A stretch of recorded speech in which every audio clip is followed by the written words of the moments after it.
Hey, welcome to the BeMoHappy Show, the podcast that's all about boosting your happiness and helping you navigate life's challenges. I'm your host, Morris Mo Shessel. I'm so excited to be introducing you guys to a brand new season. See yourself clearly, rewiring your self-image for growth and confidence. This season may be the most transformational journeys we've taken together so far. This is season 5, and it's all about the powerful truth.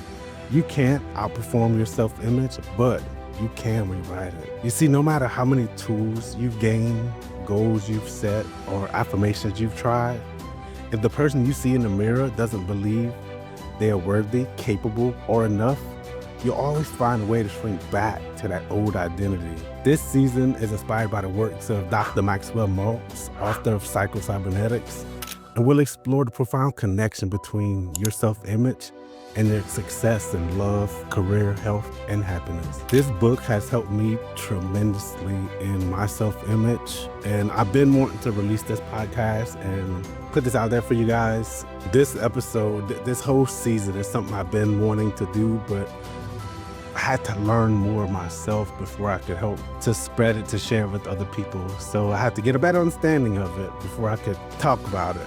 But I'm happy and excited for this season because this season is going to change lives forever. And I know it and I feel it, and it makes me excited. This season, we'll uncover why your subconscious keeps repeating the same patterns, how to identify the image you've been living by and who gave it to you, how to rewire your inner blueprint to match your highest potential, and how to finally start becoming the person you know you're meant to be. We'll also be pulling in some timeless wisdom from Proctor and Earl Nightingale, whose teachings just align so beautifully with this deeper work of inner transformation. So whether you struggle with confidence, fear, procrastination, emotional setbacks, or just feel like you were meant for more, this season is for you because you're not broken, you're not behind. And no matter how long you believed otherwise, it's never too late to change the image you hold for yourself and change your life from the inside out. I just want to say that again in case you didn't hear that. It's never too late to change the image you hold of yourself and change your life from the inside out. Let's dive deep. Let's unlearn what no longer serves us, and let's begin seeing ourselves clearly, maybe for the first time ever. This is the BeMoHappy Show, and you're listening to Season 5, Episode number 2, The Inner Mirror, How Your Mind Reflects What You Believe. Welcome back to BeMoHappy Show. I'm so glad you came back. If no one's told you today, I'm proud of you. You're showing up for your inner work. You're looking at your self-image with honesty and curiosity. That takes courage. And I want you to know you're not doing this alone.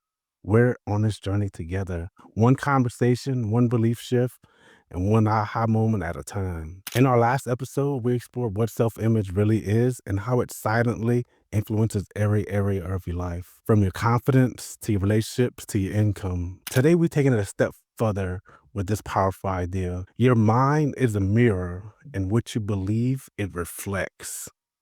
Wow, that's so powerful. So powerful. So let's talk about what that really means and how to use it to transform your self-image from inside out. Your thoughts are just reflections of your beliefs. Imagine you standing in front of a mirror. If your shirt is wrinkled, does yelling at the reflection fix it? Of course not. You fix you. Then the mirror changes. The same is true with your thoughts. Most of us spend so much time trying to think more positively or stop overthinking, but we forget your thoughts come from your beliefs. If you believe deep down that you're not good enough, your thoughts will reflect that. If you believe you always mess things up, your mind will find a way to prove that belief true. The mind doesn't create your truth. It reflects the truth you believe. This is why Bob Proctor often said, you don't get what you want, you get what you are. What you are is what you believe, and your beliefs are constantly being mirrored back to you through your thoughts, your behaviors, and even the circumstances you attract. What you are is what you believe, and your beliefs are constantly being mirrored back to you through your thoughts, your behaviors, and even the circumstances you attract.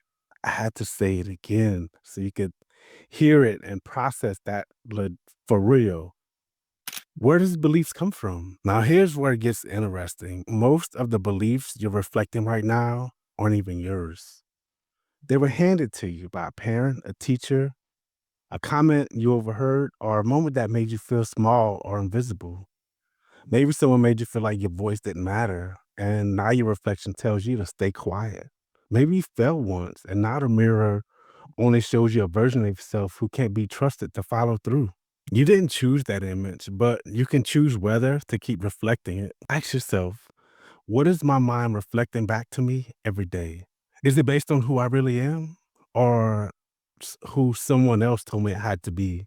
So, here we're going to talk about how to shift the reflection. Now, let's talk about how to clean the mirror, how to shift what your mind is reflecting. Here are three simple but powerful practices. Number one, identify the belief behind the thought. Next time a limiting thought shows up, like I always ruin relationships or I'm not good enough, pause, ask, what belief is this thought reflecting? Name it, call it out. That's the first step to change. Number two, challenge it with evidence of truth. Ask yourself, is this belief absolutely true? And then ask, can I find even one example of when this wasn't true?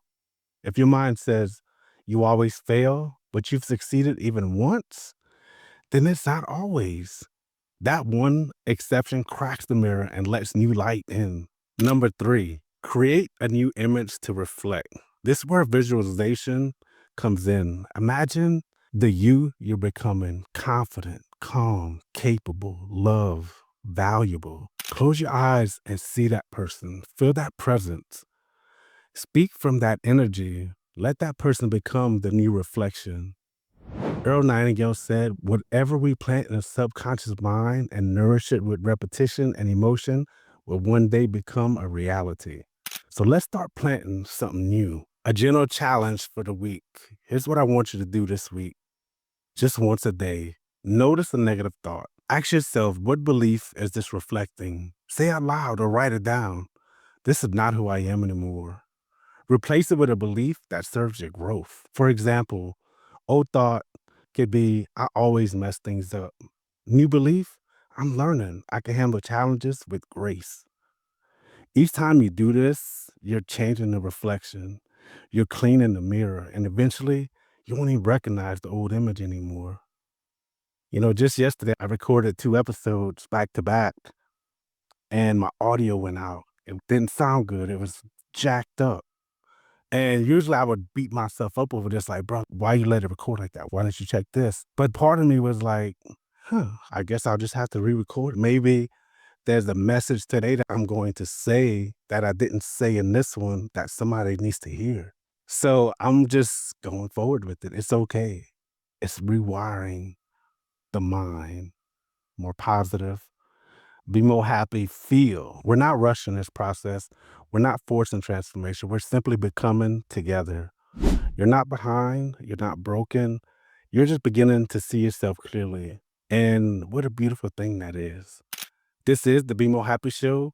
I'll meet you right back here next week for episode number 3, where we'll dive into rewiring the subconscious mind using principles of psycho-cybernetics.